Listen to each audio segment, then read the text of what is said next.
Well, there you go. Doing carving it out, and it's gonna get there. I'm gonna stop right now. I got a standing engagement, a Zoom engagement on Wednesday mornings, and that's where we're at right now. I'm gonna stop. Anyway, it's getting kind of cool out here. I mean, I've got some long sleeve and long pants on, but I'm still cold. I got socks on my feet with my flip flops, of course. But anyway, I'm gonna stop right now, and we're gonna continue this. Continue carving the top later. And my little repair, it's gonna come out. It's gonna come out pretty good. See how it showed up. That's kind of what I was shooting for. I wanted it to kind of show up on the other side. And once that's nice and dry and cured out, I might carve a little bit on the top side and then come back with some fine dust. Man, I'm giving away some trade secrets. But anyway, it might be visible when it's all said and done, but it's not going to be unplayable. And so that's what I'm shooting for. All right. Talk to you later. Good morning. We are in the other shop. Let's just say another shop. I'm at my computer inside my trailer, and I did my first analyzing of my plate. Just to show you, I did a lot of carving yesterday. Kind of finished up. So it's at a rough carving. And there's my little boo-boo, but again, it's nothing I can't fix. So I did a tap test, and I'll show you how I do that in a minute. And this is the results I got. My frequency that I come up, you're looking at, and I'm not going to explain all of this. You can go on YouTube, and there's better explanations than what I can give. I'm just going to give you the results, because I'm not the scientist. I'm just following somebody else's work. But my frequency is an F sharp, if you notice here, 364 hertz. And the final frequency you want to end up with, or at least what I'm going to shoot for, because I'm following what somebody else's did, and I've seen his fiddles, and they sound amazing. So I'm not going to try to reinvent the wheel. I'm going to just follow what's already been laid out for me. Why should I go through all that problem of studying science? I'm not a scientist anyway. So we really want to bring this down to an F natural.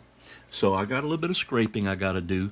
But apparently I don't have to do too much more scraping. I'm almost there, but I don't want it to look this ugly. So I'm going to show you what a tap test looks like. Those of you who have no idea what I'm talking about, this is very interesting and very cool. So let me delete this track. Okay, and so I've got my microphone on my computer. A microphone is my camera. If you can see my camera right here, it has a microphone in it. That's my video camera that I do all my zooming and doing through Zoom. And anyway, you get the idea. So here's a tap test. Let's set it for record. You hold it just so. Tap it right about where the bridge is at.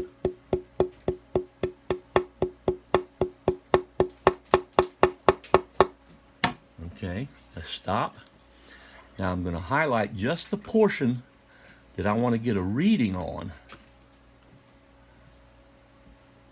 Okay, we'll hit analyze. All right, there again. Okay, this time it shows 374, so it's still within that ballpark. It's still showing an F sharp. So, yeah, so with a little bit of scraping, F natural, I forgot what an F natural is, but it's a little bit lower than that. So that's what we're shooting for. But anyway, I just thought, just to give you an initial idea of what I'm wanting to do, what I'm wanting to accomplish. The science is beautiful when you're talking about sound waves. Sound waves are pretty amazing. Okay, so I'm back at my shop. Did that little sound test, that little tap tone test, and just it just amazes me sound waves. I am so intrigued by sound waves. I'm actually teaching myself to be a sort of a sound engineer, you know, mixing music, playing music, analyzing music, and just, you know, I mean, I am by no means an expert, and I don't have the time that I would like to do like a really deep dive study about sound. But, you know, it just kind of turns me on and gets me excited. And so, you know, doing the tap test on this thing, you know, it's amazing how you can manipulate a piece of wood and get different frequencies out of it, you know, because when I get finished with this thing, I'm shooting for an F natural. Right now it's at an F sharp. So I know I'm on the right path compared to the videos I saw. And if you really want to see something very amazing, and I'm going to kind of duplicate what he's done. John Mangum, he is a fiddle maker. I've watched his videos, and at the end of his videos, each time he does a video, he brings out one of his fiddles that he's made, and he plays it. You know, he's a real decent fiddle player. And the sound of that fiddle, it's, you know, some of them, and each of them have their own different unique characteristics, because he's made several of them out of different types of wood. And they each have a unique characteristic, you know, individually. You can hear the differences, but they all each sound amazing, you know. So it's just so amazing how you can manipulate a piece of wood. And the science behind it is, you know, in the 1700s when they were building fiddles, I mean, I don't know, I can't say, they probably didn't know what in the world they were doing, you know. I mean, they knew about sound because they could hear. Anyway, before I get too far, my mama texted me the other day. She said, "Hey, I watched one of your videos, but you forgot the Cajun word of the day." So before I go any further, today's word, the word of the day, and you know, I'm looking at other videos on YouTube about Cajun language, and there's many other YouTube channels about the Cajun language and the Cajun words of the day, but this is my Cajun word of the day. Boudreaux. You know what a boudreaux is? Or do you know what boudreaux, what that means? Anyway, if you know what boudreaux is, might be a Cajun. If not, ask somebody. Come on now, you know what the routine is. I'm going to continue saying that. So anyway, I'm going to continue on. I still got some carving that I need to do to get it nice and smooth. I want to get it down to an F natural. I am told by these other videos I want to get a finish, an average finish of about 3 millimeters. You know, right now I've got 5 and 6, sometimes 4, and it varies. Sometimes, unfortunately, in some spots I went a little bit too thin, so I need to be careful.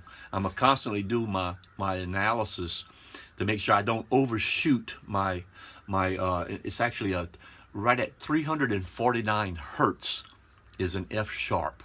I looked it up on Google, and so when I get to around 350, 353, 355, you know, I'm gonna really start paying attention so I don't overshoot and get below the 349 or 350, because I certainly don't want to change the pitch. I mean, you know, and if that's the case, you start getting so thin that it just doesn't sound right. So anyway, I will get back to you when I kind of get close, or if I come up with a good story. I've got many stories, just depends. Some days I don't feel like telling stories. I just kind of get excited about what I'm doing. But I'll be back. You know I will. And I'm back. Interesting thing, you know, I didn't mention this earlier, but you know, this thing is scary. I'm going to tell you what. I don't get scared easily, but I'm nervous about this because, you know, we're talking thin, you know, 4 millimeters. It's not very thick. Watch, I'm going to show you.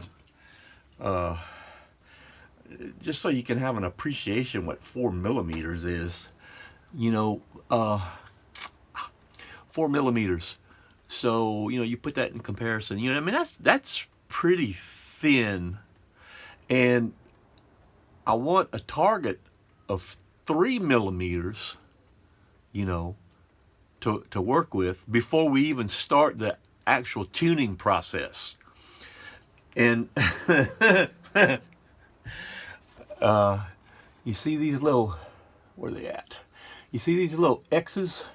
I've got some little X's right here. That means go no further. Why? Because I'm like 2.7. My mistake. You know, up here I'm right at about 4, getting into 3 and 3.5 range. So, you know, I gotta be very careful. So I'm using this caliper, a thickness gauge. So I'm scared. All right. So guess what time it is? It is story time. Well, today, a couple of days ago, my good friend Kevin, we live on his property here, and I'm gonna tell you about Kevin one day. But he sent me I love, I mean, who doesn't love Thibodaux and Boudreaux jokes, right? And way back in the day, I used to tell jokes. I'd tell jokes to my mama all the time, and she'd get a kick out of it.